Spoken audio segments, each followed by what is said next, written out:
हुए घटनास्थल पर RFSL रुद्रपुर की टीम को बुलाया गया। वह वहाँ पर वैज्ञानिक तौर पर साक्ष्य संकलन की कार्रवाई की गई। साथ ही जिला चिकित्सालय ले जाकर पीड़िता का मेडिकल परीक्षण कराया गया। वह मेडिकल परीक्षण के बारे में जो भी हमारी रिपोर्ट में आया है उसके बारे में CMO साहब आपको ब्रीफ करेंगे। इसके अतिरिक्त हमारे द्वारा जो टेक्निकल व मैनुअल इनपुट्स गैदर करने के लिए क्षेत्राधिकारी चंपावत के पर्यवेक्षण में 10 सदस्यीय SIT टीम का गठन किया गया। इस टीम को सभी प्रकार के साक्ष्य एकत्रित करने के लिए हमारे द्वारा क्षेत्र में मामूल किया गया है। इसके अलावा जो पूरा घटनाक्रम जो हुआ है उसके संबंध में हमारे द्वारा टेक्निकल, मैनुअल, CCTV फुटेज इत्यादि साक्ष्यों का जब संग्रहण किया गया तो जो घटना वर्णित की गई थी उसमें भिन्नता पाई गई। पीड़िता के बयान में जो उसके साथ जो साक्षी थे उनके बयान और जो टेक्निकल इनपुट थे इन सभी में विरोधाभास जब देखा गया तो हमारे द्वारा पूरे प्रकरण को लेकर के इसका रूट चार्ट बनाया गया, जिसमें घटना की सत्यता को लेकर के सवाल व संदेह खड़े हुए। हमारे द्वारा सभी साक्ष्यों का पिरोते हुए एक रूट चार्ट तैयार किया गया। वह घटना और घटना में वर्णित तथ्यों का जब उसमें हमारा एनालिसिस किया गया तो ये जानकारी संज्ञान में आई कि घटना जिस प्रकार से वर्णित की गई वह वैसा होना नहीं पाया गया।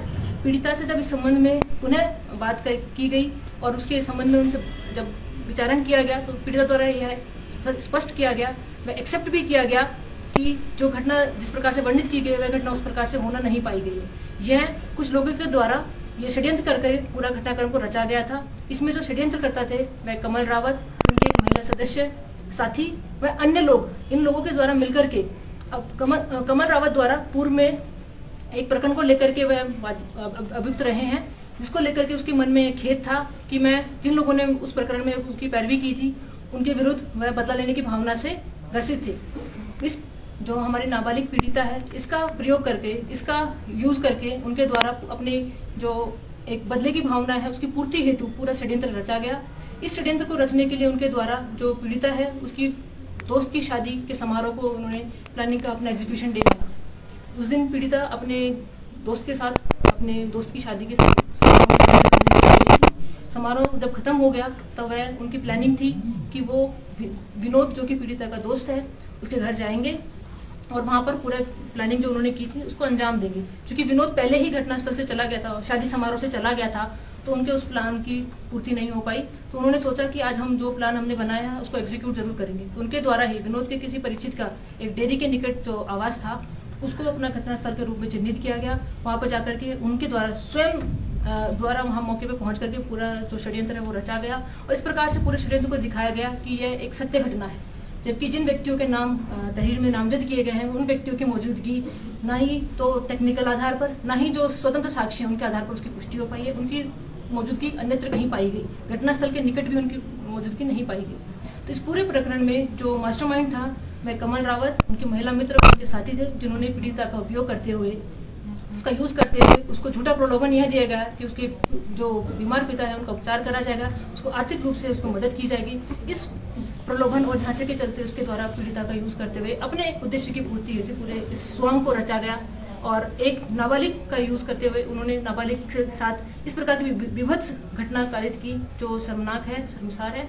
और मैं अंत में यही कहना चाहूंगी कि ये दुष्कर्म नहीं षड्यंत्र था, उसका भांडाफोड़ हमारे द्वारा किया गया है और जिन लोगों ने भी ये पूरा दुष्कर्म रचा है, षड्यंत्र रचा है, उसके खिलाफ सुसंगत धाराओं में वैधानिक कार्रवाई अमल में लाई जाएगी। एसपी मैडम, जो अब घटना हुई, जो कल FIR हुई थी, उस FIR में क्या चेंजेस होंगे और नई FIR जो मुख्य साजिशकर्ता हैं कमल रावत और उनकी जो महिला साथी हैं तो उन पर क्या होगा? क्या अभी जो 3 लोग एक्यूज्ड हैं पिछली FIR के उनको छोड़ दिया जाएगा और गिरफ्तारी वगैरह क्या स्थिति? अभी जो घटना जो FIR पंजीकृत है उसी के संबंध में भाई हमारी विवेचनात्मक कार्रवाई प्रचलित है। बिकॉज अभी ये तथ्य संज्ञान में आया है और ये जो अनावरण हुआ है वो जो मेन पॉइंट था उसको लेकर के था। क्योंकि विवेचनात्मक कार्रवाई के अन्य पहलू भी होते हैं, उन पहलुओं को हमारे द्वारा विवेचना में समायोजित किया जाएगा और इसी प्रकरण में अगर इसकी वृद्धि होगी हम वृद्धि करेंगे या दूसरा अभियोग पंजीकृत किया जाएगा तो उस माध्यम से भी हम जो षड्यंत्र करते हैं उनके विरुद्ध कार्रवाई अमल में लाएंगे। तो क्या कमल रावत लोग अरेस्ट हो गए? मतलब जो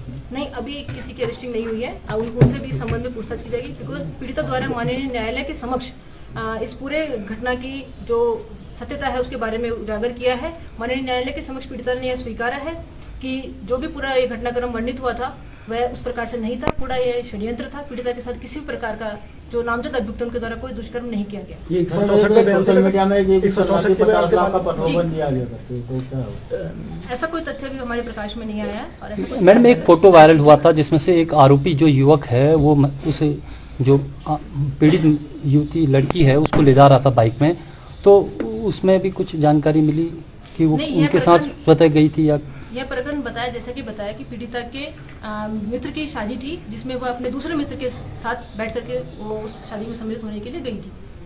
मैडम आपने भी बताया कि कोर्ट के सामने पीड़िता ने कहा कि जिन लोगों पर मामला दर्ज हुआ है ये जो है इसमें शामिल नहीं थे। क्या कोर्ट में पीड़िता ने ये कहा है कि कमल रावत ने ही ये सब करा धरा है? हाँ, पीड़िता ने न्यायालय के समक्ष ये स्वीकार किया है कि जिनको नामजद किया गया है उनकी किसी प्रकार से पूरे प्रकरण में कोई संलिप्तता नहीं है, और जो संलिप्तता जो पूरा प्रकरण है वह कमल रावत, उनकी महिला मित्र व अन्य सदस्यों द्वारा रचित। जिस घर में ये रचा गया वो किसका है? वह नवीन कुमार सिंह का है। तो इनके यानी ये भी इनके साथ मिले हुए थे? नहीं, बताया जैसे कि बताया कि ये पूर्व की रंजिश के चलते उन्होंने पहले से ही प्लानिंग के तहत पूरा ये षड्यंत्र रचा था। उन्होंने एक घटनास्थल चिन्हित किया जहां पर पूरा अपनी जो षड्यंत्र की जो पूरी कहानी थी उसको वहाँ पे उसको होना वहाँ पे दर्शाया। मैडम, नवीन के घर के चाबी, ताला, मकान इनके पास कैसे आया? ये कैसे वो दूसरे के मकान में जाके चले गए और ताला चाबी भी इनको मिल गया उस कमरे में? जो नवीन का जो मूल घर है वह दूसरा है। यह घर उसकी डेयरी है। डेयरी के समक्ष के सामने 2 कमरे हैं। उसमें एक कमरे में उनका सामान रहता है जिसको ताला लगा है, दूसरे कमरे में खाली पड़ा था जिसमें किसी प्रकार का कोई ताला इत्यादि नहीं था, इसीलिए उस कमरे का प्रयोग इनके द्वारा किया गया। वापस इन्होंने जो ताला खरीदा है क्या वो खरीदा है या पुराना ताला है? इस संबंध में जाँच चल रही है। एसपी मैम, जो पीड़िता है, पीड़िता के पिता और पीड़िता को क्या कमल रावत ने किस तरह से इस काम के लिए इस्तेमाल करने की कोशिश की? जैसा कि सबको विदित है कि पीड़िता की माताजी का बचपन में ही देहांत हो गया था और पीड़िता के जो पिता हैं वह अभी बीमारी से ग्रसित है। वो चलने फिरने में भी असमर्थ है और आर्थिक रूप से भी उनके पास कोई स्टेबल सोर्स नहीं है। तो इसकी आर्थिकी को समृद्ध करने के लिए वह पीड़िता के पिता को इलाज कराने का प्रलोभन उनके द्वारा दिया गया। तो मैम, इसमें जो पीड़िता है और जो उसके पिता है क्या उन पर भी कोई धाराएं लगेंगी? क्योंकि अब षड्यंत्र में तो ये भी शामिल है। क्योंकि विक्टिम नाबालिग है और नाबालिग कभी षड्यंत्र स्वयं से नहीं रह सकती है, उसको तो मोहरा बना करके यूज किया गया है। जिस प्रकार से भी उसको यूज किया गया है वह हर प्रकार से विक्टिम ही है, तो उसको हम दृष्टिगत रखेंगे और विक्टिम को किस प्रकार से हम सहायता कर सकते हैं उस पर भी हमारे द्वारा पूरा ध्यान दिया जा रहा है। आज एक कांग्रेस कार्यकर्ता जब आपसे मिले थे तो उनमें एक पत्र हुआ आपको उन्होंने दिखाया कि 50 लाख देने की पेशकश की गई है इस समझौते कराने को लेकर, उसमें कितनी सत्यता है? और दूसरा, इस घटनाक्रम के दौरान जो पीड़िता के पिता थे वो अपने घर में नहीं थे, ऐसा लोगों का कांग्रेस के कार्यकर्ताओं का कहना था, तो वो कहाँ थे? नहीं, पीड़िता के पिता पीड़िता के साथी थे पूरे समय, और ऐसा पीड़िता के पिता चूंकि पुलिस के भी संपर्क में है, उनके द्वारा किसी प्रकार से किसी भी प्रलोभन या लालच के जो अन्य किसी व्यक्ति द्वारा दिया जा रहा है इस संबंध में कोई साक्ष्य ऐसा प्रस्तुत नहीं किया। मैडम, पुलिस ये कह रही है कि उसके पिता जो है बीमार थे। हमने भी देखा, सबने देखा उसके पिता वाकई में बीमार है। ऐसी स्थिति में उसको कोतवाली में या अन्यत्र कहीं रखने के बजाय आपने उसको सुरक्षा देके उसके घर और अस्पताल में क्यों नहीं रखा? सबसे बड़ा सवाल, क्योंकि वो उनके काफी बीमार थे, वो वैसे ही पता चल रहा था, दिखा भी आपका भी कहना है, तो उसे कोतवाली में रखने, अस्पताल में आप रखते, सुरक्षा के साथ रखते, फिर ऐसा क्यों? हमारे द्वारा पीड़िता के पिता को किसी प्रकार से कहीं नहीं रखा गया है। पीड़िता के पिता अपने ही जो निजी जो भी उनकी व्यवस्थाएं थी उसमें वो रहे हैं। आज चूंकि पुनः पीड़िता के साथ आयोग द्वारा कुछ मजीद बयान इत्यादि की कार्रवाई की गई थी, उसी के संबंध में वो यहाँ उपस्थित आए थे। मैडम, जो पुलिस को शिकायत प्राप्त हुई 3 बजे करीब, तो वो शिकायत किसके द्वारा की गई थी, थोड़ा उसकी जानकारी? 112 के माध्यम से हमें सूचना प्राप्त हुई। तो किसके द्वारा की गई थी इसमें शिकायत? अर्चिता राय कॉलर द्वारा ये सूचना दी गई थी कि शादी समारोह में गई एक व्यक्ति नाबालिग बालिका जो है मिसिंग है और उसको उसमें मदद चाहिए। तो क्या जो ये आरोपी जो बताया जा रहा है षड्यंत्रकर्ता, क्या वो उसकी मित्र है या उसने कैसे? हाँ, ये कमल रावत की महिला मित्र के रूप में जानी जाती है। इनको कुछ पैसे देने के बाद कमल रावत ने इनको भी प्रलोभन दिया था किसी प्रकार? ऐसा कोई तथ्य अभी वर्तमान तक संज्ञान में नहीं आया।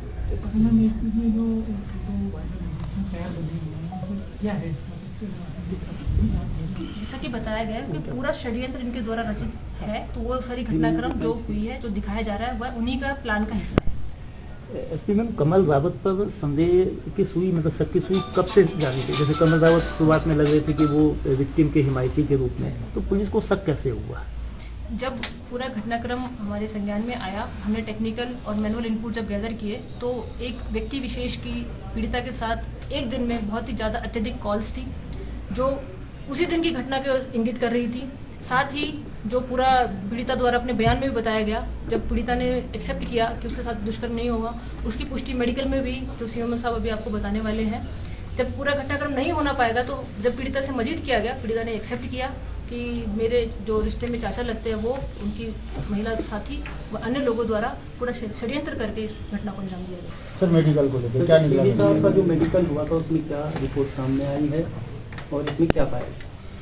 कल 6 तारीख को सुबह 7:15 बजे पुलिस के द्वारा ये जिला अस्पताल में लाए गए थे और 7:30 बजे सुबह मेडिकल एग्जामिनेशन हमारे महिला चिकित्सक द्वारा शुरू कर दिया गया था। तो इसमें जो भी कार्रवाई हुई, जो हमारा प्रोसीजर है उसमें जो टाइम लगा वही लगा, बाकी हमने पूरा टाइम से करके पुलिस को हैंडओवर किया है। तो सर मेडिकल में क्या निकला? दुष्कर्म की पुष्टि हुई या नहीं हुई, क्या? पूरे मेडिकल में देखा जाए तो उसके शरीर पर किसी तरह के कोई बाहरी चोट के निशान, किसी स्ट्रगल के निशान नहीं थे। अंदरूनी आंत में भी इस तरह के कोई जबरदस्ती के कोई स्ट्रगल के निशान नहीं पाए गए हैं। सर रस्सी से उसको बांधा गया था, उस पर कुछ वहाँ पे निकला? जैसे मैंने बताया उस पर शरीर पे किसी तरह के कोई निशान थे। रस्सी बांधने जो नोट के साइन आते हैं वो भी निशान नहीं सर थे मेडिकल टेस्ट और चेहरे से लेकर पैर तक किसी भी तरह के कोई किसी तरह चोट के निशान नहीं थे। राइट इस पे रिस्ट पर जरूर एक निशान था, लेकिन वो ब्लूज का वो 3 दिन पुराना था। 3 दिन पुराना, उसका कलर के हिसाब से हम बता सकते हैं किस दिन का कितना है। तो वो ब्लूज था, वो 3 दिन पुराना था, इससे कोई संबंध नहीं है। सर शरीर पूरे शरीर में किसी तरह के चोट का स्ट्रगल के निशान नहीं चोट के थे। निशान और दुष्कर्म की बात हो रही है। दुष्कर्म के लिए बताइए क्या ये पुष्टि हुई है नहीं? नहीं हुई। क्या जैसे हमारे महिला चिकित्सक द्वारा बताया गया, मैंने भी खुद अपना उसका पूरा देखा है, उसको पूरा स्टडी किया इसको, तो उसमें ऐसा किसी तरह का कोई दुष्कर्म का नहीं पाया गया है। क्लियर है सर ये मामला क्लियर है पूरा? क्लियर है, बिल्कुल कोई दुष्कर्म का नहीं पाया गया। जांच रिपोर्ट अभी आनी है या हाँ, सैंपल जो हमारा आपने भेजे? प्रोसीजर है, जो हम जांच के लिए स्वैब लेते हैं, हेयर लेते हैं, जो भी चीज हम लेते हैं, कपड़े सील करते हैं, वो तो हमारा प्रोसीजर है, वो हमने अपने करके पुलिस को दे दिया है। सर आपकी तरफ से पूरी जो जांचें थी वो पूरी हो चुकी हैं, मतलब हाँ, क्लियर हमारी आपका पूरी ये है? जांचें पूरी हो चुकी हैं।